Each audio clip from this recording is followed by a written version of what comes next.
no sé si para que no perdamos el tiempo, pero al menos para que lo gastemos en conjunto. Ya. Ahí A Sebastián le está dando trabajo entrar. sí, está como ahí conectando el audio. Sí. Ahí vamos a ver cómo le va a Cevita. Bueno, como siempre, todos los lunes, darles la más cordial bienvenida a este espacio de conversación, de intercambio de ideas, que nos mantuvo bastante ocupados, ocupadas, ocupades el lunes antepasado, ya con este tema que se nos vino alargando, pero que sin duda alguna es bastante interesante y que se titula Conceptos alternativos a la calidad en educación. Muchas polémicas para recordar de ese dichoso día lunes. A ver, lunes, ¿cuánto fue? 9 de noviembre. Ya yo voy a resumir algunas para que comencemos. Les voy a contar más o menos algunas ideas que salieron, un resumen muy genérico, y les voy también al revés, compartir por el chat acá interno y también luego lo cuelgo en la transmisión, ya el link con el que pueden comentar el acta, ya mi compañera Sara Oportus aquí elegantemente presente, ya va a estar tomando acta junto con, con quien habla, ya, así que ella tiene el acceso directo y todos los demás podemos ir comentando para que no se nos arme tampoco un nudo. El acta, como bien saben, se divide ya por el momento en preguntas, ideas a título de acuerdo. Ya recuerden que si nadie disputa, pone en conflicto, problematiza una idea, se entiende que es un acuerdo. Así que importante visibilizar esa diferencia, reivindicar el disenso, ¿cierto? Y tenemos también, por supuesto, los disensos y también algunas textos o notas que vamos nombrando. Entonces, algunas breves ideas que me pueden ir complementando ya de las preguntas y que surgieron el lunes 9, ¿ya? Algunas preguntas que nos quedaron fueron las siguientes. Por ejemplo, ¿cuáles son los conceptos constitutivos de la educación liberadora y o emancipadora? Que fue algo que comenzamos a problematizar durante el laboratorio ya a raíz de la provocación que hizo ahí el colega Leandro, ¿ya? Empezamos a desenmarañar un poquito ese concepto. ¿Qué relación o qué diferencia tendría una educación liberadora con una educación que enseña a pensar? ¿Cómo realizar una educación emancipadora? ¿Cómo se transita desde una educación de calidad o de excelencia a una educación emancipadora? Un problema bastante difícil, ¿ya? También esta idea de cómo repensar el sentido o el fin último de la educación a partir de la crisis, cómo educar para la emancipación sin quedarnos, por supuesto, en la consigna, sin entender la liberación como un contenido, ¿cierto?, específico que entregar, cómo instalamos el diálogo en nuestras escuelas de modo interdisciplinario, si es la educación o no un producto y si tiene o no que tener un fin utilitario. Esas fueron algunas de las preguntas que nos quedaron dando vuelta, como siempre, unas más desarrolladas que otras. Algunas ideas también que se enunciaron por quienes estuvieron, esta idea del derecho a la educación como un derecho habilitante, ya es decir, como un derecho que nos, valga la redundancia, habilita para ejercer otros derechos en plenitud, como la libertad de expresión o como lo que sea, ¿ya? Em, em, el concepto de calidad vinculado también a cualidad y a lo cuantificable, como una idea de la calidad muy ligada, ¿cierto?, al control. También la historia de este concepto, cómo hay una apropiación ya de parte de las lógicas de mercado y de cómo los economicistas instalan este concepto de calidad o más bien resignifican la demanda que emana desde las movilizaciones estudiantiles, ¿ya? El concepto de calidad también asociado a la producción en secuencia como homogénea. La excelencia también fue un debate ahí que nos faltó profundizar un poquito, las similitudes, diferencias, relaciones entre calidad y excelencia, porque ahora está muy también en la consigna esto de la educación de excelencia. Y también algunas contraposiciones al concepto de calidad que fueron saliendo, ¿ya? Por ejemplo, la de emancipación, que fue la primera y sobre la cual debatimos gran parte del laboratorio anterior. Otra contraposición al concepto de calidad podría darse a través de la creatividad, otra a partir de la comunidad. También salió la lógica comunitaria como una lógica alternativa, ¿cierto? Esta como producción casi en serie. También el concepto de democracia o de educación pública se presentaron como casi opuesto a la lógica de la calidad. Y se habló finalmente como de la importancia de reivindicar el diálogo y de la democracia desde la visibilización de la diferencia, de lo diverso, y no siempre, como es más fácil, ¿cierto?, desde la lógica homogeneizante e invisibilizadora del consenso, que también nos pasa que a veces por buscar acuerdos, ¿cierto?, terminamos condicionando cada aspecto de desarrollo de esta educación que, por ejemplo, queremos. Esas como algunas ideas generales, ¿ya? Nos quedó pendiente también conversar, por ejemplo, respecto al rol de cada miembro integrante de la comunidad, por ejemplo, cuál podría ser la incidencia o la injerencia de las y los apoderados, apoderadas, apoderades, que hoy día igual tienen lamentablemente muchas veces una injerencia muy clientelar, muy de la pura demanda, eh, o de la exigencia del servicio, ¿cierto? Entonces, ¿cómo poder transitar hacia otras lógicas? Ahí fuimos, así se fue desarrollando más o menos, y hasta ahí quedamos por el momento. Así que si alguna de ustedes quiere destacar alguna idea o complementar algo, ya lo puede hacer ahora, y si no, por supuesto, vamos, partimos desde lo que acabamos de leer para ir repensando lo que enunciamos en esa primera parte. Así que abro las palabras. En la transmisión se ve solo la gente con video, pero quienes están acá adentro sin video pueden también pedir la manito, aunque sea sin, con puro audio, ya, o pueden ir comentando en el chat y lo vamos leyendo. Muchísimas gracias, Araceli, ahí que agradece la síntesis. Rodrigo también dice la comunidad como formadora. Allí se puede dar todo lo demás, lo interdisciplinario, lo cívico, la educación de las emociones, etcétera. Como, cierto, muchas veces pasa en Finlandia y en comunidad en Dinamarca, que se suele tomar incluso como referente, como de modelo educativo. Colega Leandro, adelante nomás. Hola, ¿cómo estamos? Estaba, eh, quería introducir una idea en relación a la educación superior.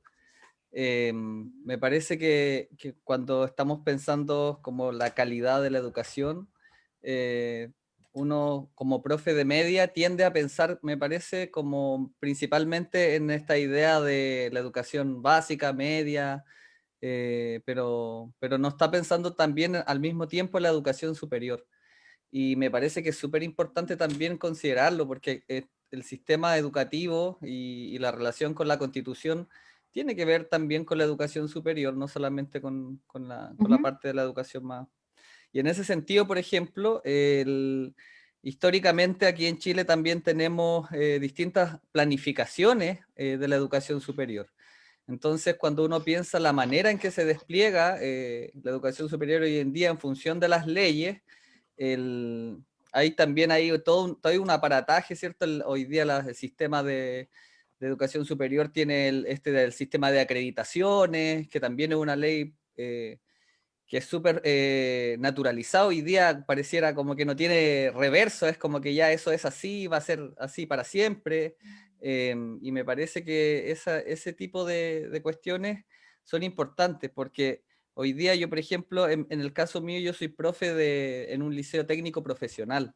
Entonces, la educación superior para un liceo técnico profesional es súper distinta en términos de proyección laboral, en términos de proyección académica, porque normalmente es súper raro, por lo menos desde yo llevo como 7 años en el liceo técnico en el Barón, y ahí es súper raro que los estudiantes estén pensando en la PSU, por ejemplo, como que no a muchas les preocupa la PSU o la PTU hoy día, o la PA en sus años también, pero esa forma, por ejemplo, de selección, que sigue estando presente y que el año pasado los chiquillos, las chiquillas de cuarto medio, cuando tuvieron que rendirla, también generaron todo un boicot hacia la prueba. Y eso hoy día pareciera que quedó como en una especie de anécdota, y hoy día siguen como con la idea de la PTU, que la transición y todo este cuento.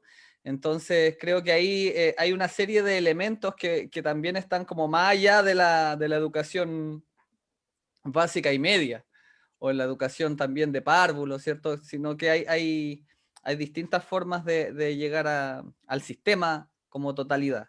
Entonces, respecto a esa idea, como la educación superior, yo quería señalar, también tomando un poco de esto de lo técnico, cómo hoy día, por ejemplo, la educación superior está como disparada y no hay ningún tipo de planificación nacional respecto a eso. Entonces, yo lo mencionaba, me parece, en el laboratorio anterior, que está lleno de profesionales que no tienen mucho campo laboral, porque se sacan como profesionales como sin ningún sentido muchas veces. Entonces no se habla del mercado laboral y no hay tampoco un mercado, ¿cierto? En ese sentido. Entonces tenemos profesionales trabajando en cualquier cosa menos en lo que estudiaron, o así también tenemos una sobrepoblación de profesionales y una carencia de técnicos profesionales, pues no solamente profesionales licenciados. Entonces ahí hay una desregulación y un abandono de la educación técnica, y que en países que hoy día se consideran desarrollados, entre comillas, ¿cierto? La educación técnica es súper bien considerada, ¿cierto? Muy bien planificada. Entonces ahí yo creo que ese elemento creo que es importante también pensarlo, cómo el Estado planifica de manera estratégica el desarrollo de la educación, no solamente básica, media, sino también la educación superior. Y ahí en esa línea también, para terminar la idea, creo que es súper interesante también instalar esa idea de si es que hoy día todavía son vigentes conceptos como las humanidades o el humanismo, ¿cierto? Y por otro lado, ¿cierto? Estas carreras científicas, que también hoy día se da, que las carreras de humanidades o las carreras humanistas, ¿cierto? Como que no tienen mucha valoración social, en cambio las carreras científicas tienen una valoración mucho más contundente, y eso es porque también la sociedad, las bases constitutivas de nuestra sociedad ven la educación científica también como algo más como superior o mucho más necesario que la educación más humanística o que tiene la más cercanía con las ciencias sociales. Eso quería yo señalar. Buenísimo, Leandro. Pero había un espectro de problemas más o menos.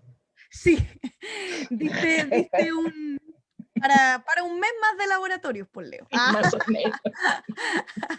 Muchísimas gracias. Tenemos a Tere, y ahí voy a hacer también un breve comentario con unas preguntas justamente que me van surgiendo de lo que comentan. Dele nomás, colega. Sí, yo apoyo lo que dice Leandro, sin embargo creo que sí hay una lógica detrás y que tiene que ver con las leyes del mercado. Finalmente, quienes deciden a quién contratan, finalmente son las empresas, y el mercado mismo el que se va regulando en una segregación que se hace a partir de los distintos tipos de formación superior. Es decir, en los CFT habitualmente tenemos a los estudiantes que son más pobres, los institutos profesionales más o menos, no sé, igual son pobres, pero no sé, menos pobres, no sé. Y las universidades también hay de primera, segunda, tercera categoría. Esto lo digo también en base a que yo he hecho clases en CFT y en IP. Y me parece que lo único que hacen los chiquillos ahí era buscar un título como para... No van a estudiar, van a regularizar sus estudios porque ya están trabajando algunas personas. Claro. Entonces, como que van como, de hecho, a ética profesional, ¿a qué le importa de los estudiantes?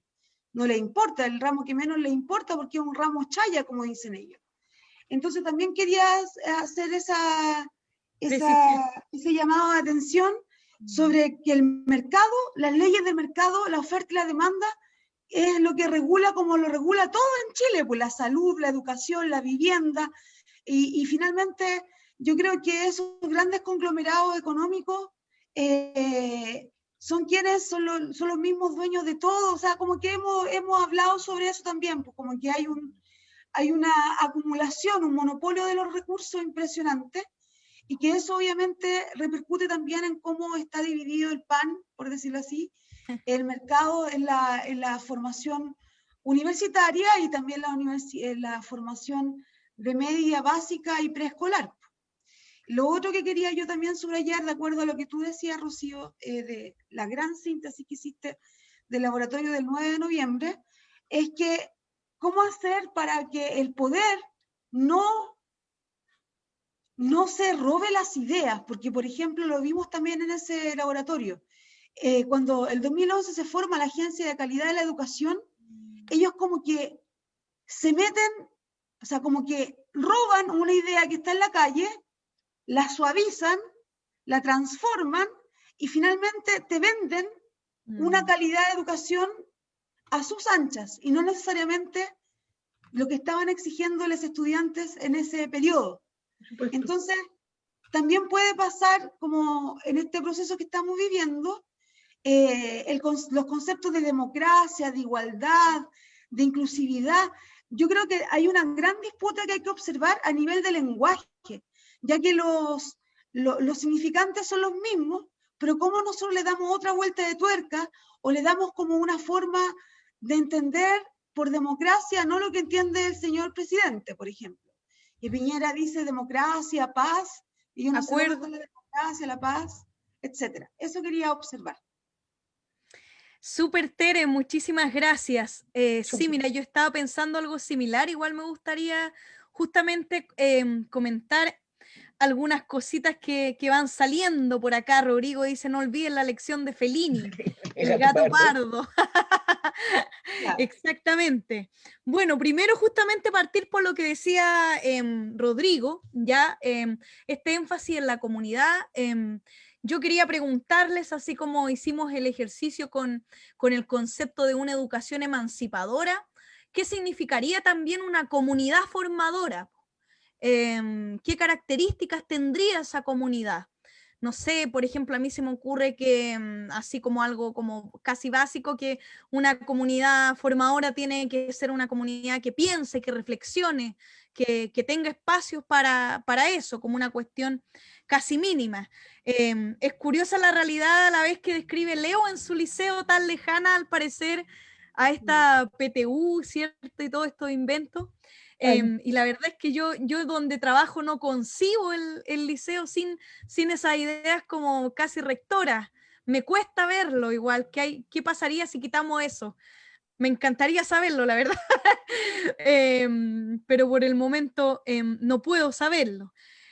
Coincido en la planificación estratégica del desarrollo y sumaría a la Tere justamente algo que ya dejé también en el acta y que efectivamente creo, como señala Sara, que sí, pues que hay una lógica detrás de esto.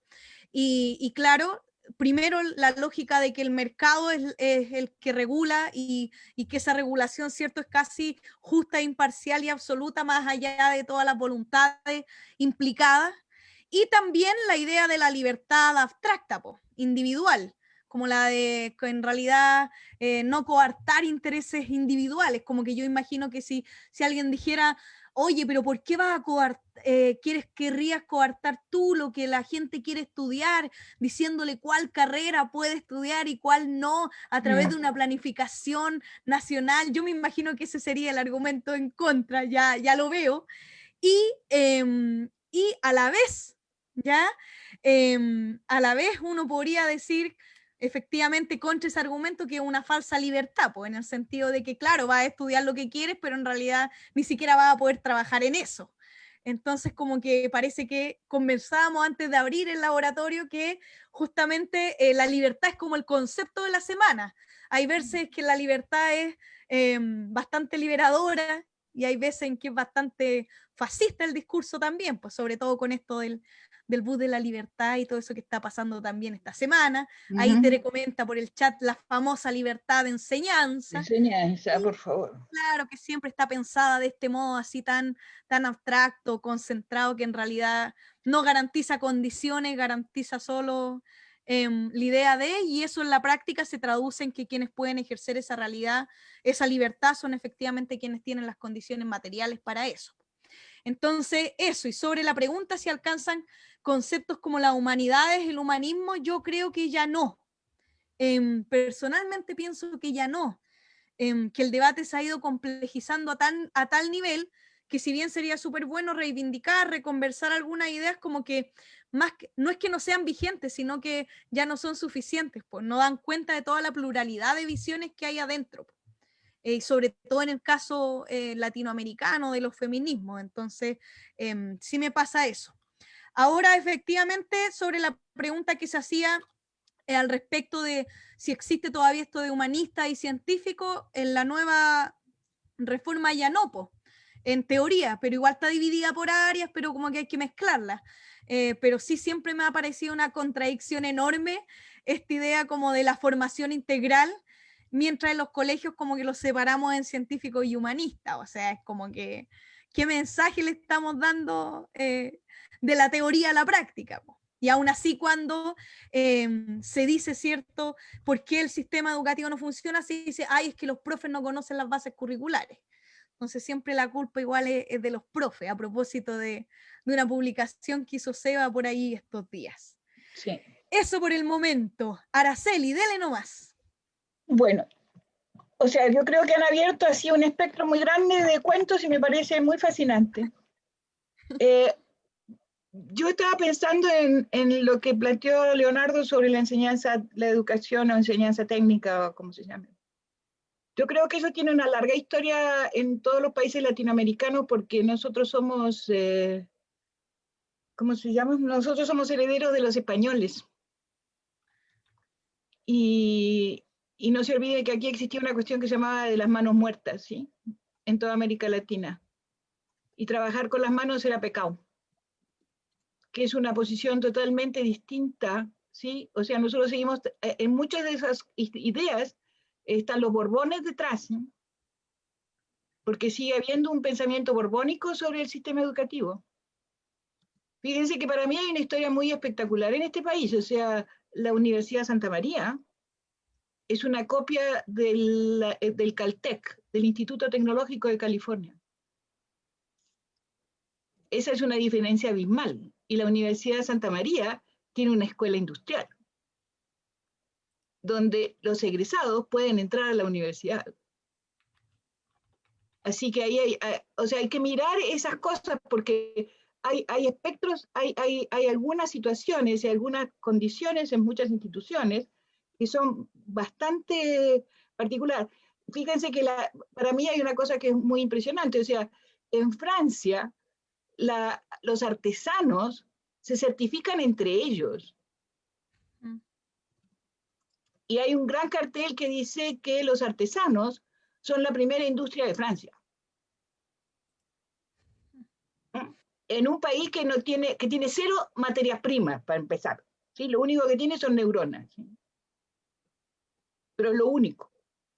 Pero es una de las sociedades más ricas de Europa. Entonces yo creo que hay un tema súper complejo ahí. El otro tema es de la cuestión comunitaria. Hay experiencias en los sistemas en el sector rural que son muy importantes en términos de escuela comunitaria,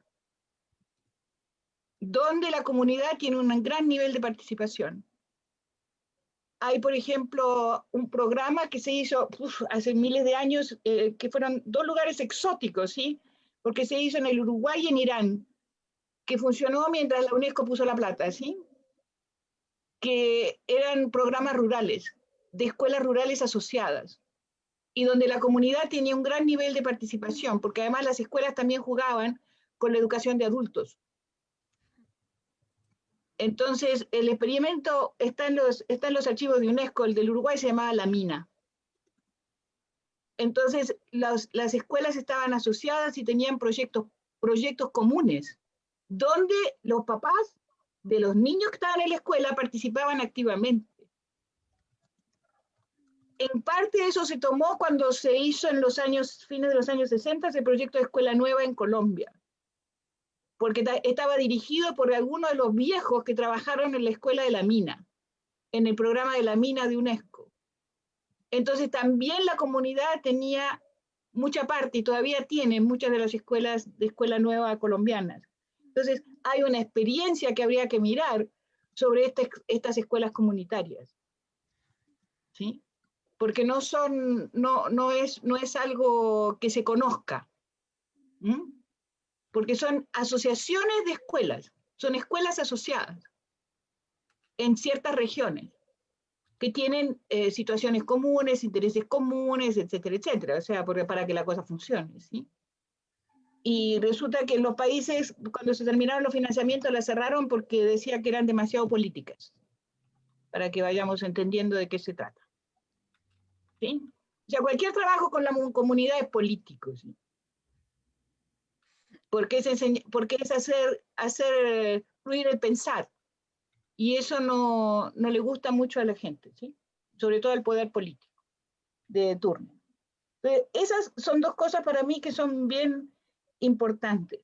Y el tema de la libertad de enseñanza en Chile es que está significado de la libertad de inversión. Es decir, la libertad de enseñanza en Chile significa la libertad de abrir un colegio y hacerse rico, punto. O de abrir una universidad y hacerse rico, punto. No hay otro cuento, ¿sí? Yo acabo de ver con gran espanto y he tenido una larga conversa con la Leo Reyes, ¿sí? Que le acaban de dar 380 millones de pesos a la Universidad de San Sebastián para que ponga a funcionar un modelo de formación docente que está copiado de la Universidad de Navarra, que es la de los... Y eso es el MESESUP, no es la inversión privada. Para que nos vayamos entendiendo de qué estamos hablando, ¿sí?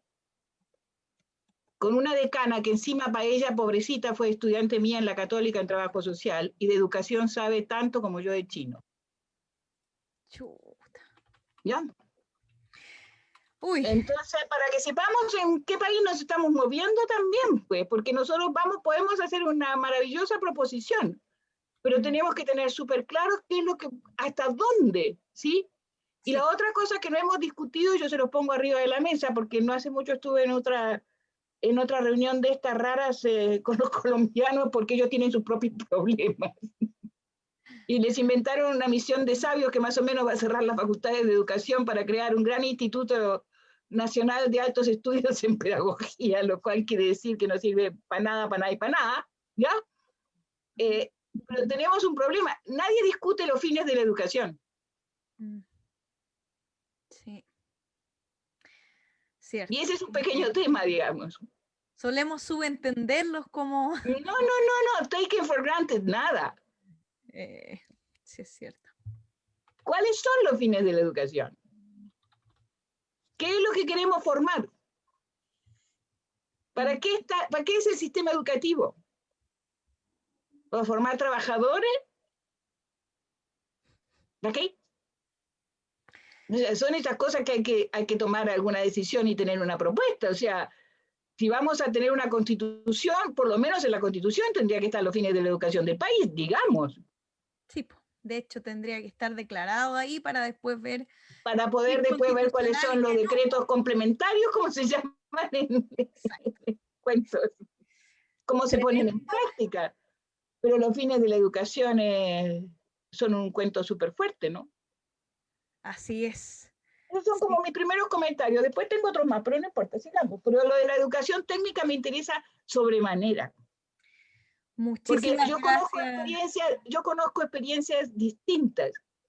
Por ejemplo, en la Argentina, cuando yo era chica, porque mi hermano fue a ese colegio, había un colegio que se llamaba el Ingeniero Huergo, era una escuela industrial. Las escuelas industriales en la Argentina, en los años 50, 60, el bachillerato tenía 5 años, científico o humanista o lo que fuera, pero las escuelas industriales tenían 6 años.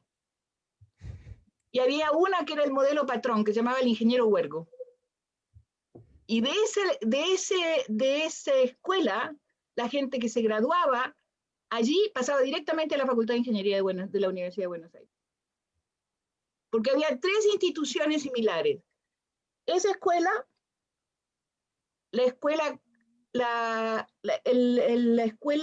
había dos escuelas industriales de ese porte, el Otto Krause y el ingeniero Huergo, porque mi hermano fue al Huergo. Había una escuela que se llamaba Carlos Pellegrini, que salían peritos contables, que entraban derecho a la Escuela de Economía, entraban derecho a la Facultad de Ciencias Económicas. Entonces, hay ahí, y después estaba el famoso Colegio Nacional Buenos Aires, que es un colegio de bachillerato, que es como aquí el Instituto Nacional. Hay una articulación distinta, sin duda. Totalmente distinta, ¿sí? Por ejemplo, en el Uruguay la educación técnica siempre fue una catástrofe. Porque se inventó, primero todas nacieron como escuela de artes y oficios, y eso es así en el siglo XIX, ¿sí? O inicios del XX más bien. Pero de hecho, después, igual, claro. Claro, son todas más o menos parecidas de la misma época. Pero después, por ejemplo, en el Uruguay inventaron una cosa que se llamaba la Universidad del Trabajo, que en realidad era una escuela, eran 3 años más después del bachillerato.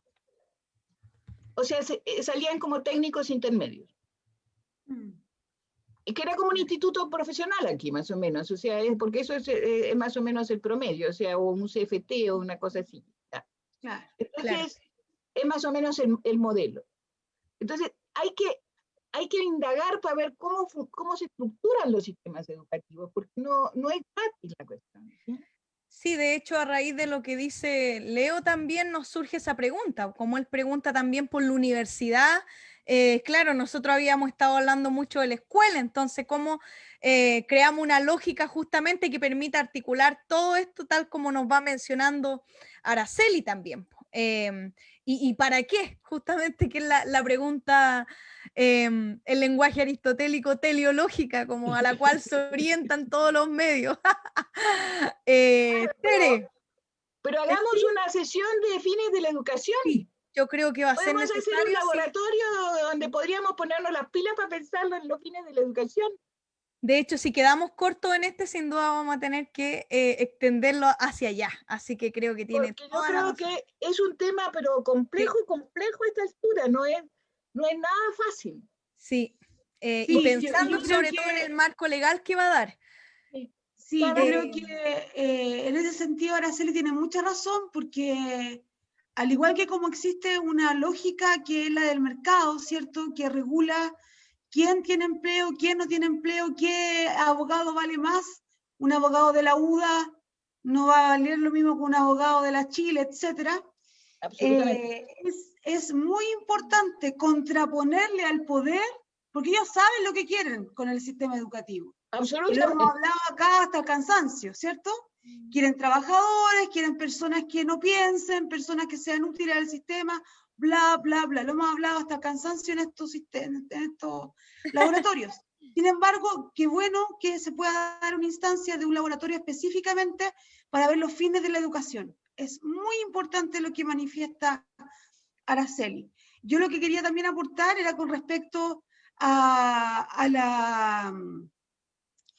la forma, volviendo sobre el lenguaje, a la forma que tiene el poder, o quienes tienen el poder, por el gobierno, por ejemplo, de apropiarse de las ideas, de apropiarse del lenguaje, y en ese sentido, claro, cuando alguien escucha a una persona de derecha decir, no, lo que pasa es que eso coarta la libertad de enseñanza, justamente es una falacia hablar así.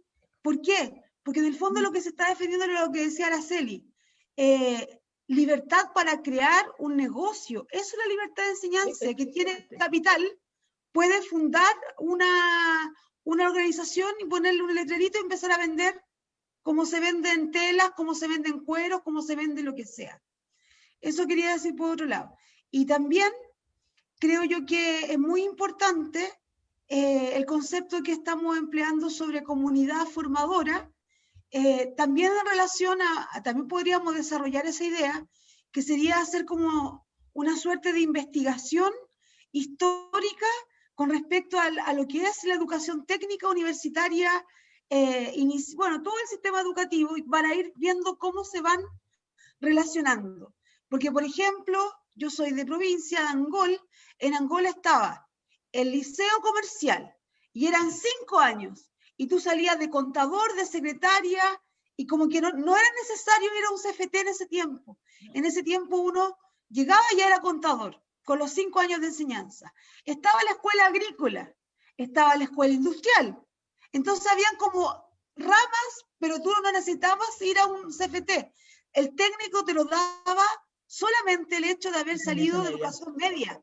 No necesitaba estar pagando por otra formación extra. Eso es muy importante, yo creo que de darse cuenta como que hubo como una invención de algún modo, como con la especialización o la sobreespecialización, de crear una formación sucedáneamente universitaria, que sería algo así como el CFT o el IP, pero que no es universitaria necesariamente, porque lo que hace es capacitar. En el fondo eso también tú lo puedes hacer en enseñanza media, si es que no está el reto de la PSU, porque eso es lo otro. En Chile hay un sueño, como un sueño americano, que muchos de nosotros no hemos comprado, o por lo menos yo me creí la cuestión del mérito mucho tiempo, que es llegar a la universidad, como que en la universidad está la verdadera vida, por decirlo así. Y no es así, no es así. Uno puede ser pastelero, o puede ser auxiliar, paramédico, lo que sea, pero yo creo que ahí es donde viene como la pregunta, ¿no? Como, ¿por qué vale más, por ejemplo, el trabajo de un pastelero que alguien que vende, no sé, que vende cualquier cosa? Me refiero a que hay una injusticia social en términos de salario, siendo Claro. que el pastelero o el zapatero aportan a la comunidad de un modo igualmente importante. Por ejemplo, yo siempre pienso en quienes recogen la basura. La importancia que tiene ese trabajo en el mundo. Bueno, me estoy divagando un poco, pero a lo que voy es que es importante esto de que como antes no estaban los FT, no estaba el IP, pero estaba la educación media, te entregaba ya el título, tú tenías que invertir un peso porque tú ya eras. Claro. Salías de modista, por ejemplo, en la escuela técnica Juanita Fernández de Angol, salías de modista, salías de secretaria, etcétera. Eso. Sí. Yo ¿puedo agregar una cosa, Sí. Rocío? Sí, sí. Mire, el problema que pasa es que cuando se inventó todo el sistema de las universidades privadas, el proceso de privatización de la educación superior, las llamadas universidades tradicionales, ¿sí?, ocuparon siempre un espacio preponderante. Entonces los títulos universitarios vienen con apellido. Uno no es médico de la Chile, de la Católica o de la Universidad de Concepción. Entonces, eso pasa en un proceso de mercado. La gente que es egresada de la pontificia, en leyes, en medicina, en ingeniería, tiene trabajo garantizado. Venga de la clase social que venga. Es así el cuento. Es que es una cosa muy dura en la sociedad, pero la estratificación está ahí. Porque hay universidades que son las universidades. Las otras son un negocio. Entonces está el CRUCH, y salir egresado de una universidad del CRUCH, y no de cualquiera, porque ahora no es de cualquiera tampoco, tiene mucho más valor que salir de otros lados. Y por más que el Mercurio saque todos los días las bonanzas de la Universidad Andrés Bello, y saque, yo lo recibo todos los días, mi hija me hizo el grato favor de suscribirme al Mercurio, así que llega a mi casa todas las mañanas. Entonces, sí, que la Universidad Andrés Bello hace esto, que la Universidad no sé cuántito hace esto otro, que la Universidad no sé cuántito hace esto otro, todas universidades privadas, obviamente. La Diego Portales, porque como Peña trabaja en el Mercurio. Entonces, esas cosas, ¿sí? Pero ¿cuál universidades son? Es que esa es la pregunta, ¿cuál es el sentido de universidad que tienen? Porque yo soy muy vieja, entonces para la universidad tenía un significado y un sentido, hoy en día no lo tiene más. Uno a la universidad iba a volverse culto, para decirlo así groseramente, a tener conversaciones interesantes, con gente que leía, con gente que iba al cine, con gente que iba al teatro. ¿Me permite, Araceli, discrepar Sí. en un segundo? Por supuesto, todo lo que quieras. Ya, yo creo que la derecha lo ha hecho tan bien que las universidades como la Adolfo Ibáñez, como la Universidad de los Andes, la del Desarrollo, la Portales, se han convertido en universidades que a los ojos del mundo son universidades de primera. ¿Por qué? Porque invierten y tienen incluso mejores profesores o traen investigadores, tienen investigaciones, ¿me entiendes? Como que, y los hijitos de papá, se están formando en esa universidad de artes liberales, la Adolfo Ibáñez. Ya no se van a la católica, es muy rasca la católica. Sí, entonces han formado una nueva casta de gente pensante, y el núcleo ideológico del Estado, por decirlo así, se está pasando del nido de águila o de no sé dónde, porque no cacho con el colegio tan cuico, pero se pasan de eso directamente a la de los Andes o a la Adolfo Ibáñez, y ya no están pescando. A Chile es comunista, entonces esa cuestión ya no. Entonces es importante destacar eso, como que han hecho un trabajo tan de hormiga que, claro, pues, en un principio, los primeros decenios de este siglo, hasta el 2010, no sé, claro, uno podía decir que el Adolfo Ibáñez penca la universidad. Pero ahora uno ve y como que los profesores, las investigaciones que hacen, de hecho, tienen trabajo de planta, o sea, como que ahora la universidad, también hay una cosa que tiene que ver con la repartición y cómo se distribuyen los empleos. Para ser profesor de planta en la Universidad de Chile, realmente tiene que morirse alguien. En cambio, es mucho más fácil llegar del extranjero, no sé, de Inglaterra, hacer un doctorado, un postdoctorado, y después venir contratado 40 horas a la Universidad Adolfo Ibáñez. ¿Me entienden? Como que hay como muchos profes jóvenes. Eso igual yo discrepo un poquito, ¿ah? Y también voy a discrepar de Tere, que discrepó de Araceli. Araceli, ya dale. No, yo discrepo en el sentido de que realmente estas universidades lo hayan hecho tan bien como integralmente, que tengan mejores profes, la investigación. Yo creo que lo que tienen, y ahí no sé si el colega periodista que está acá adentro podrá quizás orientarnos en esa línea, es que tienen un muy buen marketing. Si hoy día es eso. Yo de verdad que me impresiona cómo se construyen realidades a partir de, y claro, pues esto inserto en el Mercurio y todo lo que se vocifera y lo que se vende, es muy llamativo, es muy atractivo. Y en realidad, pucha, yo igual entré a la universidad así como decía Araceli, esperando tener conversaciones interesantes, sobre todo a la carrera que estudié, y pucha, en realidad se me dio muy poco. Claro. Fue una decepción enorme como en el sentido intelectual. Y ahí, aquí en el chat también comentan, se los leo, dicen, es muy cierto en relación a lo que iba diciendo Tere, dice Rodrigo, el trabajo de la dictadura sigue intacto, tienen criterios hoteleros.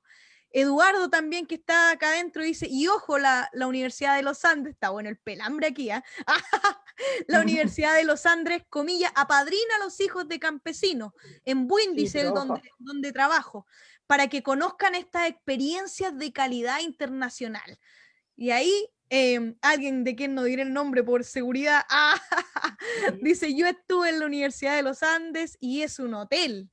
O sea, yo ahí también distinguiría como entre las luces, ¿cierto? Entre todo esto que se ve y lo que realmente pasa adentro, incluso de las universidades tradicionales, que yo soy egresada de la Católica y hay cosas que agradezco muchísimo, y hay cosas de las cuales también discrepo en demasía y que pude ver después, que me di cuenta cuando salí, en realidad como los huecos que habían al respecto. Seba, luego Leo. Pueden discrepar de las discrepancias de los De todos. de todo. Sí, Denle yo también nomás. voy a discrepar. No, yo voy a dar, a ver, como que me parece interesante la discusión, porque justo estamos hablando del criterio de calidad y básicamente la calidad hoy es una cosa tan, no sé, tan extraña, es casi una entidad que, no sé, pues, una universidad con un edificio gigante como un hotel, como mencionaban ahí, significa que es buena, no sé, o una universidad con personas que vienen del extranjero, un doctorado en Inglaterra y no sé qué cosa, también significa que son buenos o que son de calidad. Entonces, al final, las cosas se diluyen en una cuestión muy de publicidad y marketing. Y lo otro es que en el caso, por ejemplo, de la investigación y las universidades, hoy en día, bueno, las universidades, yo, desde mi punto de vista, ya no son ese centro del saber y el cultivo de ideas para nada. De hecho, hoy en día lo que importa cuando contratan a un académico es si es productivo y si escribe papers en los journals o las revistas indexadas. Y que tenga, ojalá, una cierta productividad y sea citado un montón de veces, porque eso significa prestigio y plata. Y no, las universidades no se preocupan mucho de la docencia hoy en día, porque son investigadores, siempre desprecian el que hace clase. Yo me he dado cuenta de eso. No es importante eso. Y hay estas clasificaciones de universidades de investigación y de no investigación, que es otro criterio, entre comillas, de calidad. Ahora, si uno se pone a leer lo que escribe, o sea, a leer lo que escriben esos investigadores, de eso que escriben son cuestiones que importan en otros lugares. Y hay disciplinas que si bien tienen, no sé, pues, por ejemplo, la inmunología, que pudiese ser una cuestión de interés para, no sé, pues, vacunas, enfermedades, cáncer, interés global, hay otras áreas que no tienen un interés global. No sé, ¿para qué le importa los ecosistemas de la quinta región si solamente existen acá? O sea, ese saber es para nosotros, no importa a nosotros la preservación de aquello. O, no sé, pues, el sistema educativo chileno, las problemáticas sociales que hay acá. Entonces, al final, es como todo un sinsentido, ¿ya? Yo siento que es todo como, para mí, yo, desde mi posición, todo un sinsentido, y yo no creo que sea el lugar donde uno tiene conversaciones interesantes, ni se discutan cosas interesantes, y por lo menos lo que a mí me interesaría saber es qué hace esa facultad, qué escribe, cuáles son sus ideas, desde qué perspectiva lo dice, qué tan amplios son sus miradas con respecto a ciertas cosas. Pero eso, ¿ustedes creen que los estudiantes, los papás, están preguntando algo así cuando ven una universidad? Absolutamente no, o sea, el marketing, si es la Chile, la Católica, y mientras más plata tenga, no sé, una privada como la Adolfo Ibáñez, que parece que es igual, es muy similar a una universidad de un país anglo, porque eso es lo que se busca, que sea como de un país anglo, que solo se habla en inglés y que estudies un MBA, no sé cómo se dice, y mucho éxito y todo el paradigma neoliberal. Por lo tanto, por eso es importante desmitificar un poco, derrumbar lo que estas universidades hacen y estos criterios de calidad que aparecen tan a menudo en nuestras concepciones, y que claro, uno cuando sale de la universidad con toda esta cuestión, después uno se va dando cuenta, si es un poquito más reflexivo, de toda esa falsedad en el fondo que existe. Y lo otro que me gustaría decir es lo que decía Araceli sobre el aspecto de el peso que tienen las políticas de organismos económicos, como la OCDE, el Banco Interamericano de Desarrollo, el FMI, el Banco Mundial, en la formulación de la política educativa, porque todo lo que hay en educación, como de política educativa, que está ultramente citado, que tiene mucho impacto, porque eso es la palabra que usan, o sea, citar, no importa cómo, todos los estudios toman en consideración las pruebas estandarizadas de estos organismos. Claro. Entonces, todas las escuelas como de educación y de esos investigadores ultra exitosos que hablan sobre educación, claro, tienen como su bandera de lucha es que esta prueba dijo este dato y por lo tanto eso no funciona. Entonces, y nadie se cuestiona cuál es el sentido de esas pruebas, qué implica esas pruebas en un país, qué tiene que ver con la sociedad que constituye ese país. No sé, ¿qué valor le dan a esas pruebas y cómo eso se articula con los fines, a propósito de lo que estamos proponiendo, los fines educativos que una sociedad se plantea? Yo no creo que sea comparable. No es comparable un sistema educativo a otro así tan fácilmente con una prueba estandarizada.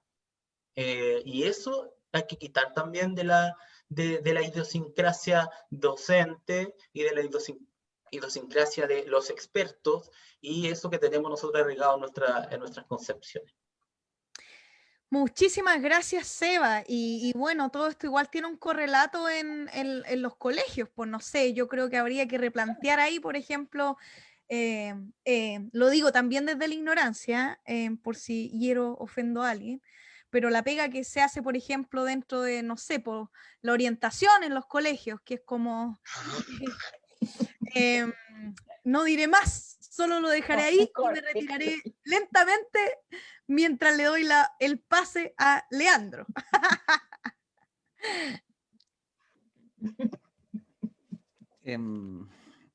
Quería referirme a las leyes que se han puesto en cuestionamiento durante las últimas décadas.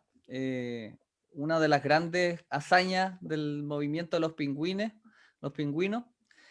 fue el cambio de la LOCE, ¿cierto? En su gran lucha dijeron ya, llegaron a la LOCE finalmente, y dijeron cambiemos la LOCE. Pero por otro lado, como decía por ahí la compañera Sara, decía que lo que hace también el gobierno, ¿cierto? O los gobiernos es tomar la consigna, administrarla, darle una vuelta, ¿cierto? Y hacer aparecer algo nuevo, como sacan como el gato pardismo bajo la manga y hacen aparecer la LGE. Y la LGE en el fondo no cambia mucho, deroga algunas cosas, pero mantiene otras. O sea, la LOCE sigue teniendo algunas cosas que se mantuvieron en la educación superior. Y creo que esa fuerza que tuvieron los pingüinos, obviamente tiene como resultado, ¿cierto?, esta otra ley, que probablemente no es lo que se necesitaba o se exigía, pero da cuenta, ¿cierto?, que se pueden transformar cosas de manera radical.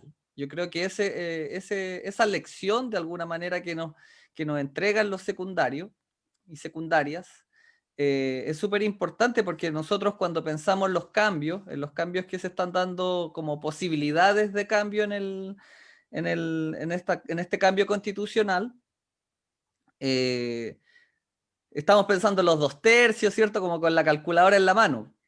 Entonces, creo que a veces se subestima también el poder que tienen las personas, ya sea los mismos profes o la base social en general, para poder generar las transformaciones. Entonces, a mí me parece que cambiar una constitución, si se cambia de manera radical, es un cambio revolucionario. Creo que los cambios revolucionarios es cuando se cambia la sociedad desde sus bases constitutivas y el Estado de Derecho es, en definitiva, la plasmación en la Constitución. Entonces, creo yo que en ese cambio se pueden ir instalando principios también que son muy distintos a los que nosotros estamos hoy día acostumbrados. Entonces, claro, nosotros hablamos de emancipación, pero si uno, por ejemplo, y el otro día discutíamos con Araceli ya, pero ¿qué es esa emancipación? O cuando uno habla de pensamiento crítico, ¿qué es de manera como clara y definida para que la entienda cualquier persona? Entonces, yo quería ahí devolverme un poco a esta idea que yo creo que casi cuando uno tiene la formación inicial, esos son los objetivos fundamentales transversales. Que creo que ahí, ¿cierto?, es donde nosotros, por ejemplo, nos dicen cuando estamos en oiga, pero ahí están los principios. Eso es lo que usted después cuando vaya a ser profe y quiera hablar de principios o promover principios, ahí están, ¿cierto? Y me parece que ahí eso que hoy día se entiende como objetivos fundamentales transversales, no se desarrollan, pues, aunque fueran los mejores, ¿cierto? Tampoco se les da el valor.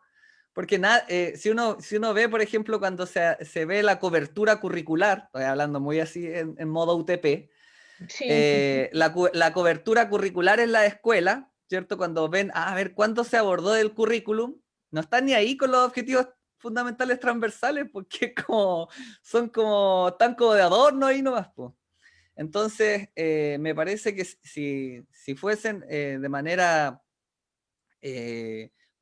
como más significativa, puestos también desde los principios de la sociedad, esos objetivos deberían ser coherentes, ¿cierto? O sea, deberían plasmarse después en los distintos proyectos educativos de la escuela, las distintas identidades de las comunidades deberían ir siendo como por consecuencia, ¿cierto? Derivados de estos principios que van a estar presentes en la Constitución.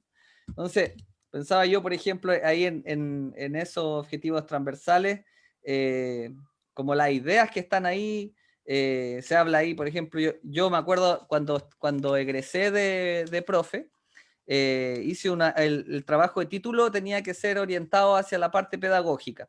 Entonces ahí yo me metí a tratar de ver cómo se desarrolla la ética en la escuela.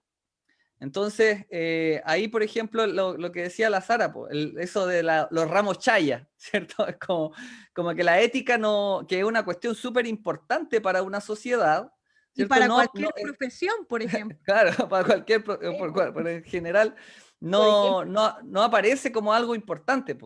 Entonces, por ejemplo, vimos también ahí cuando se produce también el cambio curricular, cómo filosofía también estaba pasando colado.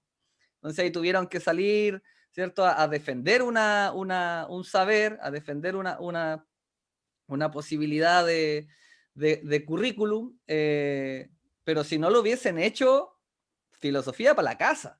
Y eso es porque también eso está desde esa lógica, pues desde que es coherente, ¿cierto? Con la Constitución, hoy día eliminar filosofía.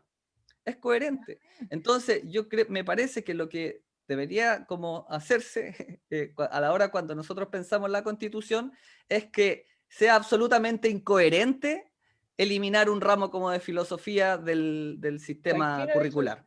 Y para eso, ¿cierto? Hay que fijar un principio ahí en la Constitución.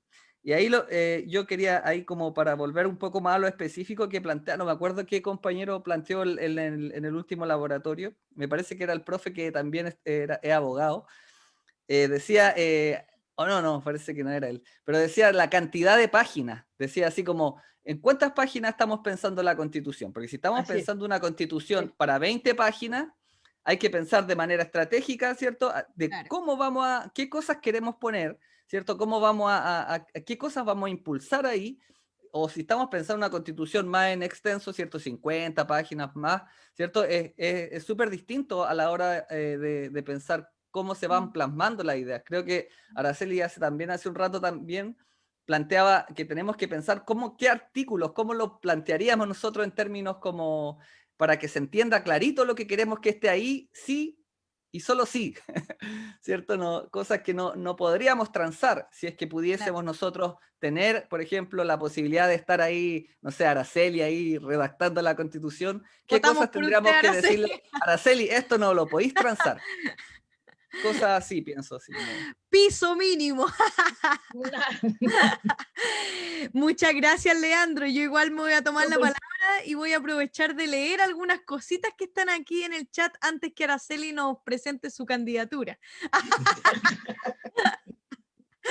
Y Sara aquí comentaba, ella decía que el marketing tiene que ver, ¿cierto?, con esto de las publicaciones en revistas indexadas, que significa también es un tipo de marketing, que a su vez es una máquina productiva. Entonces esas universidades de comillas élite se ocupan de eso y de publicar en esa revista y se venden y están en el ranking, como lo que pasa en el Sims o PISA, pero a otro nivel. También Rodrigo recuerda esto del gato pardo, ¿cierto? La moda, las posiciones de envidia, habla de Sloterdijk, esto de movilizar los capitales, capitalizarlo todo.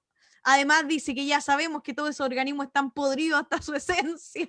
De hecho, dice él, fueron creados con el fin de controlar bajo el comilla emblema del humanismo. Eduardo dice también por acá, el marketing se instaló en todas las universidades, la distinción entre estatales y privadas no existe, y en mi caso comparto ahí plenamente. Recordemos, dice, incluso la experiencia de la ARCIS, todas funcionan en la lógica de la producción, sea en las publicaciones, la recepción de estudiantes con beneficios estatales, en la inmediatez de la profesión entregada, se reducen los años, algo que pasa, ¿cierto?, con las últimas acreditaciones. Incluso las instalaciones y cantidad de PhD, porque incluso eso es parte del marketing, la mayor cantidad de PhD que tengan. Ahí se dice también que muchos directivos sienten debilidad por mostrar su eficiencia a través de documentos y resultados estadísticos que en la realidad hacen agua. Sí, sí, eso es bastante cierto. Es como hay que generar evidencia, hay que generar evidencia. Es como una carrera. Ay, Seba, además que juntamos la firma entonces si son 1500 nomás. Bueno, yo quería sumar a lo que habían venido diciendo también, justamente que lo que decía Seba, comparto totalmente, la poca investigación sobre la enseñanza que hay es una cuestión, o sea, que demuestra igual un desprecio absoluto por la enseñanza justamente, y es preocupante, y yo creo que me siento tan identificada con lo que dice el Seba también, en filosofía, ¿qué investigan? ¿Qué es eso que investigan que lo ocupa tanto?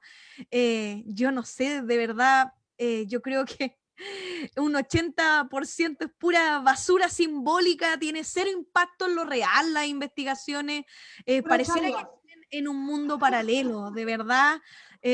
Pucha, ahí siento un poquito de vergüenza disciplinar, la verdad, en una gran mayoría de casos.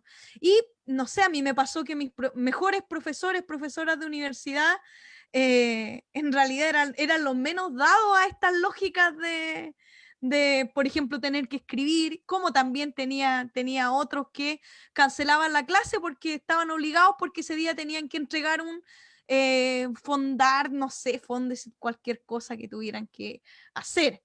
Y solo quería sumar que creo que hay algunos criterios sobre calidad que hemos expuesto y que también se podrían aplicar a las universidades, como por ejemplo el tema de la pertinencia cultural y territorial. Creo que debería ser un criterio que podría, por ejemplo, articular a las escuelas y a las universidades. Y también creo que es muy importante para contrarrestar un poquitito esta lógica neoliberal, ¿cierto? Que ¿cómo podría decirlo? El todopoderosismo del individuo.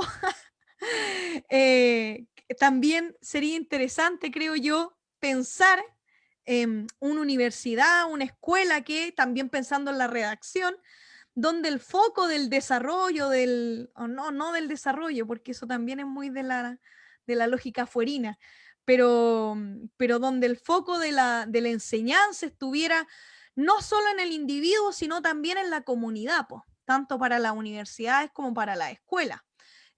Como la labor de esas que a su vez también son comunidades, ¿cierto? La universidad, la escuela, se orienta también al desarrollo de la comunidad y no solo de los individuos, ¿cierto? Como en esta lógica de acumulación, marketing y enriquecimiento.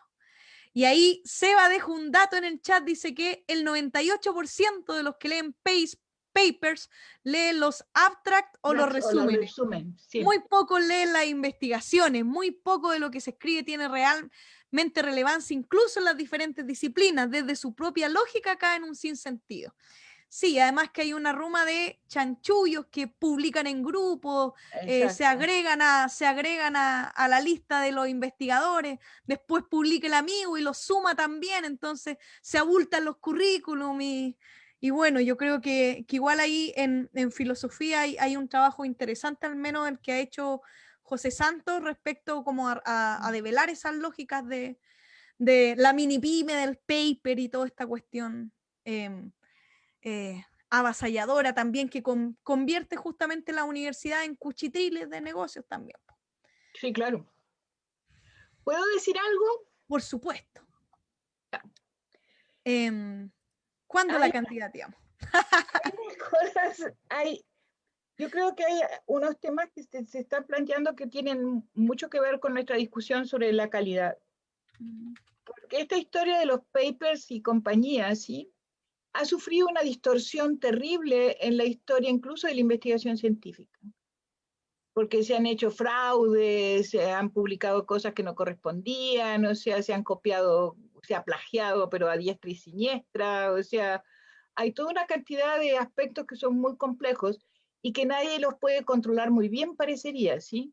Porque además las que mandan son las editoriales. O sea, en ciencia se llama el Sevier, y tiene que publicar en el Sevier o está frito. Y el Sevier cobra por publicar, para que sepan. O sea, es el investigador el que paga para que lo publiquen en una revista. Eso está pasando en las revistas científicas serias, ¿eh? Entonces, es súper complicada la situación. Porque hay revistas que son más bien más de divulgación científica, como Science, esa que llega a mi casa casi toda la semana, donde en realidad hay un compendio de en qué van las investigaciones, de muchas áreas, ¿sí?, de ciencia. Entonces es otro tipo distinto de algunas revistas como existen, que son poderosas. O sea, imagínense que hasta en las revistas de medicina hay plagios, o sea, no se salva nadie. ¿Por qué?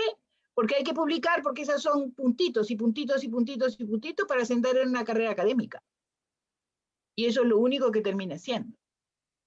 O sea, y el otro tema para mí fundamental en la calidad es la historia de la cartonitis, que yo le llamo.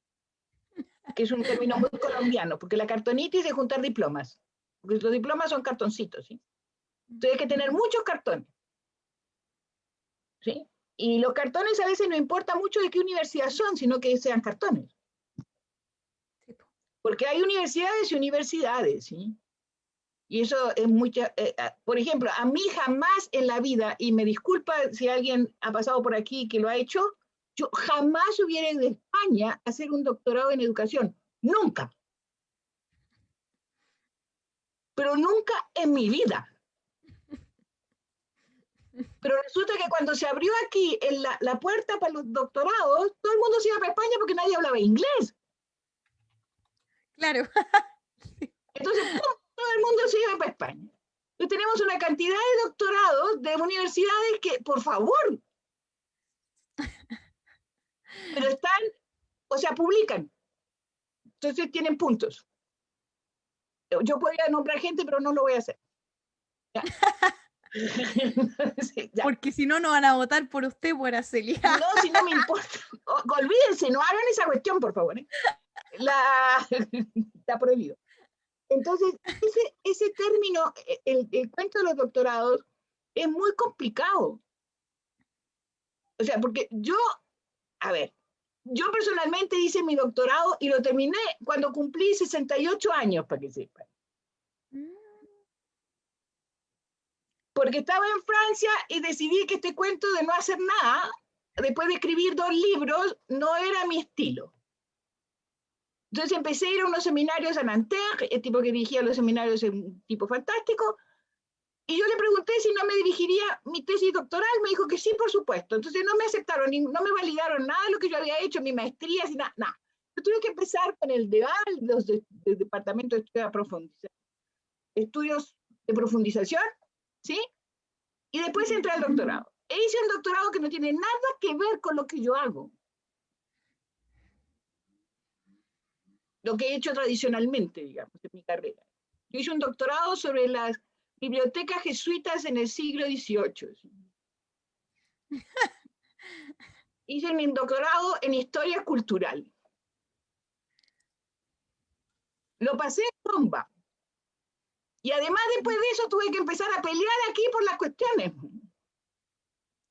Porque resulta que yo fui la tonta que primero hizo, ¿sí?, la descripción y la transcripción de los inventarios de las bibliotecas jesuitas de Chile, ¿sí? Me demoré 2 años en esa cuestión. Que yo, en lugar, cuando venía para aquí, como decía mi hija, tú no venís aquí a visitarme a mí, vas al Archivo Nacional nomás, o sea, no existís aquí. Pues. Ya. Lo bueno es que aprendí a manejar archivos, que yo no sabía hacerlo. ¿Sí? Claro. Entonces, Después me encuentro en un artículo que los archivos nacionales sobre las bibliotecas jesuitas no se habían trabajado nunca. Tuve que pegar un sacudón más o menos la cuestión. Porque mi tesis estaba en la biblioteca está en la biblioteca de la universidad en Antwerp. Entonces, olvídense, o sea, eso es pan de todos los días. Yo quedé más que impresionada porque acabo de recibir de una colega española que hizo un trabajo maravilloso con la biblioteca de los jesuitas del Colegio Imperial, también en el siglo XVIII, ¿sí?